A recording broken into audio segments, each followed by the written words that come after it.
नमस्कार, बिहार मिथिला न्यूज़ में आपका स्वागत है। मैं हूं मनोज। बड़ी खबर बता दें कि जनता दल यूनाइटेड को एक और झटका लगा है। जनता दल यूनाइटेड ने कल अपने 16 सीटों की घोषणा कर दी थी।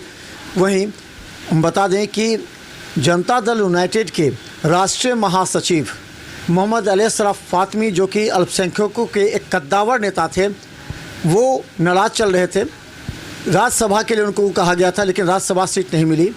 लोकसभा की बात हुई तो लोकसभा दोनों मधुबनी और दरभंगा दोनों भाजपा के खाते में थे और भाजपा जदयू का गठबंधन था।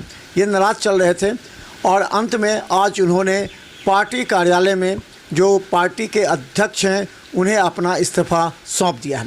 तो हम बता दें कि बड़ी खबर ये आ रही है कि पटना का मौसम देखिए कितना सुहाना है। बारिश हो रही है सुबह से, लेकिन वहीं बता दें कि जदयू कार्यालय में जो हमने दिखाया था वहाँ सन्नाटा पसरा था। लेकिन अब राष्ट्रीय महासचिव मोहम्मद अली अशरफ फातमी के इस्तीफ़ा देने के बाद अब चर्चा का बाज़ार जोरों पर है। क्या अल्पसंख्यक नेता, जो कद्दावर नेता हैं, जिसको नीतीश कुमार ने कहा था कि आप जाइए और आप पार्टी के लिए पूरे देश में काम कीजिए, और आपको मंच पर उन्होंने कहा था कि आपको राज्यसभा में आपको लिया जाएगा, चुना जाएगा। लेकिन अचानक नीतीश कुमार ने जो अपना जुबान दिया था, जो अपना बयान दिया था, उससे पीछे हट गए, जिससे नाराज़ हमने पहले ही दिखाया था कि मोहम्मद अली अशरफ फातमी नाराज़ हैं, राष्ट्रीय जनता दल के संपर्क में भी हैं, और राष्ट्रीय जनता दल ने अगर सूत्रों की माने तो उन्हें मधुबनी सीट लगभग फाइनल कर दिया है। तो ये भी दूसरी बड़ी ब्रेकिंग खबर हम बता दें। पहली ब्रेकिंग खबर, जदयू छोड़ चुके हैं, आज उन्होंने इस्तीफ़ा सौंपा है राष्ट्रीय अध्यक्ष को। इसके अलावा हम बता दें कि दूसरी खबर यह है कि राष्ट्रीय जनता दल के संपर्क में है और राष्ट्रीय जनता दल उन्हें मधुबनी से लोकसभा सीट का अब लगभग टिकट फाइनल माना जा रहा है। इसके बाद ही मोहम्मद अली अशरफ फातमी ने अपना इस्तीफ़ा सौंपा। अब जरा देखिए, मधुबनी लोकसभा क्षेत्र में मोहम्मद अली अशरफ फातमी पहले भी थे। पिछले चुनाव जो हुआ था उसमें वो राष्ट्रीय जनता दल से नाराज़ होकर जदयू में आए थे पिछले लोकसभा चुनाव के बाद, और अब वही 5 साल के बाद परिस्थिति है कि फिर वो जदयू से नाराज़ होकर राष्ट्रीय जनता दल में चले आए।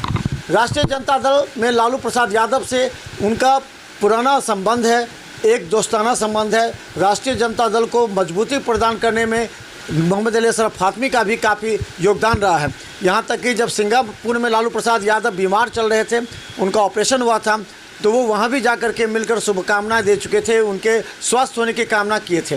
बीच में कुछ खटास की बात हो रही थी, लेकिन मोहम्मद अली अशरफ फातमी बंधे हुए थे अपने पार्टी से, यानी जदयू से बंधे हुए थे, तो वो कुछ बोल नहीं पा रहे थे। लेकिन हम बता दें कि अभी 10-15 दिनों से मोहम्मद अली अशरफ फातमी खासा नाराज़ हैं, लेकिन वो कुछ बोल नहीं रहे हैं।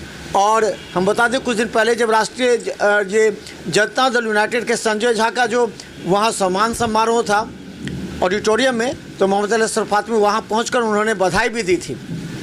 उसके बाद जब एक मंच पर फातमी थे, संजय झा थे और जदयू के नेता थे, तो ये कहा जा रहा था कि फातमी जी का गिला शिकवा अब दूर हो गया, इंटरनल कुछ पैक्ट हो गया, डील हो चुकी है।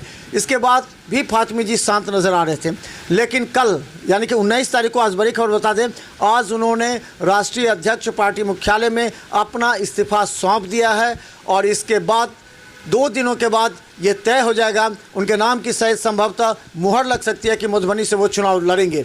तो जो उनकी इच्छा थी, जिन्होंने आज से 10 दिन पहले कहा था कि वो मधुबनी से चुनाव लड़ने को इच्छुक हैं, अगर पार्टी चाहेगी तो मधुबनी से चुनाव लड़ेंगे, तो आज एक बड़ी खबर उभर आ रही है कि वो मधुबनी से अब चुनाव लड़ेंगे। यह तय हो गया है क्योंकि जदयू से उन्होंने इस्तीफ़ा दे दिया है।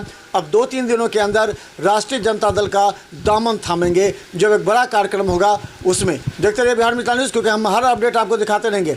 धन्यवाद।